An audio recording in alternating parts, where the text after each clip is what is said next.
Cake খুবই sensitive জিনিস হওয়াতে এটা দেখা যায় আমি খুব বেশি দূরে ডেলিভারি করতে পারি না।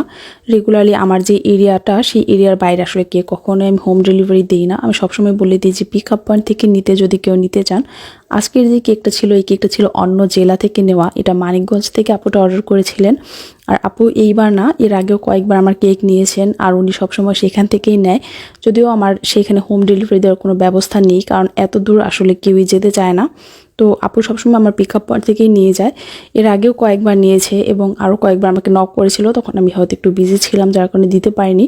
আর এই কেকটা যখন আপু নিয়েছে, আপুর অ্যানিভার্সারি ছিল যেই দিন তার একদিন আগে এটা নিয়ে রাখে, কারণ আমি বাড়িতে চলে আসব। তো এই কারণে আমি বলেছিলাম যে দিতে পারবো না। পরবর্তীতে আমি ওনাকে বললাম যে আমি এটা একদিন আগে যদি রিসিভ করেন তাহলে আপু আমি করে দিয়ে যেতে পারবো। তো আপু বললো যে সেভাবে করে দিতে। কেকে খুবই কম ক্রিম ইউজ করতে বলেছিল, যার কারণে এখানে আমি যতটুকু সম্ভব কম ক্রিম ইউজ করা যায় সেভাবেই ডেকোরেশনটা করেছি। আর আমি এমনিতেও চেষ্টা করি আমার প্রত্যেকটা ক্রিমের পরিমাণটা একটু কম রাখতে কেকের মধ্যে। এতে করে আমার মনে হয় যে কেকের যে টেস্টটা সেটা আসলে বোঝা যায়। নর্মালি যেই ক্রিমগুলো যদি অতিরিক্ত দেওয়া হয় একটা কেক খাওয়ার সময়, যখন মুখে কেকের বদলে শুধুমাত্র ক্রিম লাগে, আমার কাছে পার্সোনালি জিনিসটা ভালো লাগে না। অনেকের কাছে হয়তো ক্রিম অনেক পছন্দ, অনেকে বলে যে আপু ক্রিম একটু বাড়িয়ে দিবেন, কিন্তু এই আপুরা বলেছে ওর জন্য ক্রিমটা কমিয়ে দিই। তো সেভাবেই আমি এটা ক্রিমটা একটু কমিয়ে দিয়েছি। কেকটা ছিল একটা লাভ শেপের মধ্যে করতে বলেছিল, আর আমার যে ছবিটা দিয়েছিল সেটা আমারই করা ছিল একটা রাউন্ড শেপের কেক। তো আমি নর্মালি দেখা যায় যে রাউন্ড শেপ বেক করে তারপর সেটাকে লাভ শেপ করে কেটে নেই। ওই শেপটা করলে আমার কাছে মনে হয় যে এটা ইজি হয় লাভ শেপের কেক এবং দেখতে সুন্দর হয়। আমি যতগুলো মোল্ড দেখেছি যখনই কিনতে যাই, মোল্ডগুলো দেখলে আমার কাছে মনে হয় যে এটা লাভ শেপটা কেমন একটু লম্বাটে থাকে। তো এই কারণে আমি আর রেগুলারলি কোনো লাভ শেপের মোল্ড ইউজ করি না, সরাসরি রাউন্ড কেকটাকে কেটে তারপর আমি এটা লাভ শেপ করে এইটা আমি ডেকোরেশন করি। কেকটা ডেকোরেশনটাতে একটু ফন্ডেন্ট ইউজ করা হয়েছিল। আর আমাদের যে ফন্ডেন্টের ক্লাসটা সেটা কিন্তু 8 তারিখ হবে, এই মাসের 8 তারিখেই। তো আর বেশি দিন বাকি নেই। যারা ফন্ডেন্ট গাম পেস্ট এটার ক্লাসটা করতে চান তারা চাইলে ইনবক্স করতে পারেন, ফ্রিতে অলরেডি ডিসকাউন্ট দেওয়া আছে। আর সেই ক্লাসে আমি এই ফন্ডেন্ট গাম পেস্ট একদম স্ক্র্যাচ থেকে রেডি করে সেটা দিয়ে কীভাবে আপনারা বিভিন্ন ডেকোরেশন করবেন, রোজ কীভাবে বানাবেন, কীভাবে কেক ফুল ডেকোরেশন করবেন, কভার করবেন, সব কিছুই আমি ওই ক্লাসে দেখাবো। তো যারা চাচ্ছেন যে হোমমেড ফন্ডেন্ট কীভাবে বানাবেন, কীভাবে সেগুলো দিয়ে কাজ করবেন খুব সুন্দর করে, তো তারা চাইলে আমাদের ফন্ডেন্টের ক্লাসটা জয়েন হতে পারেন। সেটা এই মাসের 8 তারিখ থেকে হবে, 8, 9 এবং 10 এই 3 দিন হবে। অলরেডি অনেকে রেজিস্ট্রেশন করে ফেলেছে। তো যারা করতে চাচ্ছেন তারা ইনবক্স করবেন, অথবা ডিটেলস যে পোস্টটা সেটা আমি এই পোস্টের কমেন্ট সেকশনে দিয়ে রাখবো, চাইলে আপনারা দেখে নিতে পারেন। এবং কনফার্ম করার জন্য আপনাদের অবশ্যই 8 তারিখ যেহেতু ক্লাস, 7 তারিখের মধ্যে কনফার্ম করতে হবে, কারণ ক্লাসের দিন আসলে অনেক বেশি গ্যাঞ্জাম হয়ে যায়।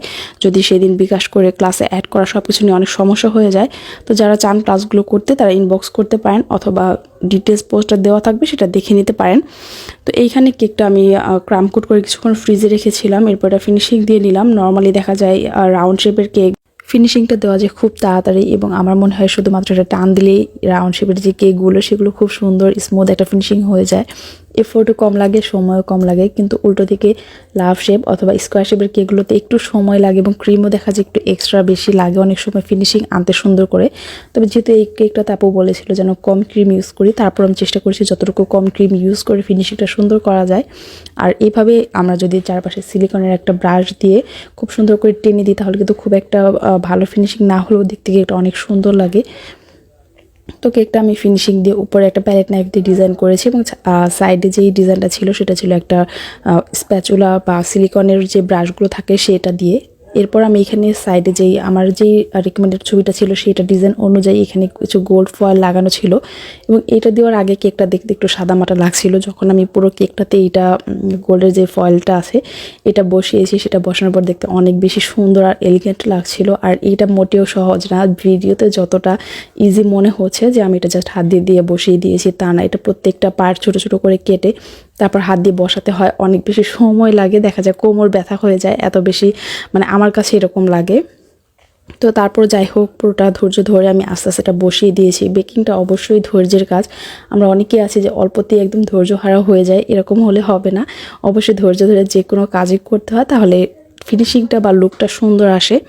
তো এরপর পুরো কেকে আমি গোল্ড ফয়েলটা বসিয়ে দেওয়ার পর এখানে যে আমাদের ফন্ডেন্টের ডিজাইন করা অ্যানিভার্সারি উইশ লেখা ছিল সেটা বসিয়ে দিলাম একটা সাইডে। আর এটা সম্পূর্ণ ফন্ডেন্ট দিয়ে করা, এবং আমি বাসায় যে ফন্ডেন্ট রেডি করি সেগুলো দিয়ে এটা আমি করেছি। এরপর এখানে কিছু হার্ট শেপের টপার বসিয়ে দিয়েছি।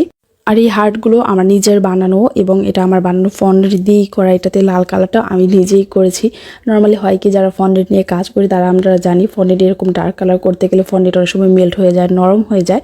কিন্তু হোমমেড ফন্ডেন্টের এটাই একটা স্পেশালিটি যে এটা আপনি যেইভাবে খুশি কাজ করতে পারেন, খুব সুন্দর হয়ে থাকে, মেল্ট হয়ে যায় না। আমি শুরু থেকে যেহেতু হোমমেড ফন্ডেন্ট দিয়ে কাজ করি তো এটাতে আমি খুব বেশি কমফোর্টেবল। কেনা ফন্ডেন্ট আমি একবার কিনেছিলাম, এরপর আমি আর কখনো কিনিনি। আমার কাছে মনে হয় বাসায় রেডি করে সেটা কস্টটা একটু কম পড়ে এবং ফন্ডেন্টটা খুব বেশি ভালো হয়। ফন্ডেন্ট হোক গাম পেস্ট হোক, আউটকামটা ভালো আসে।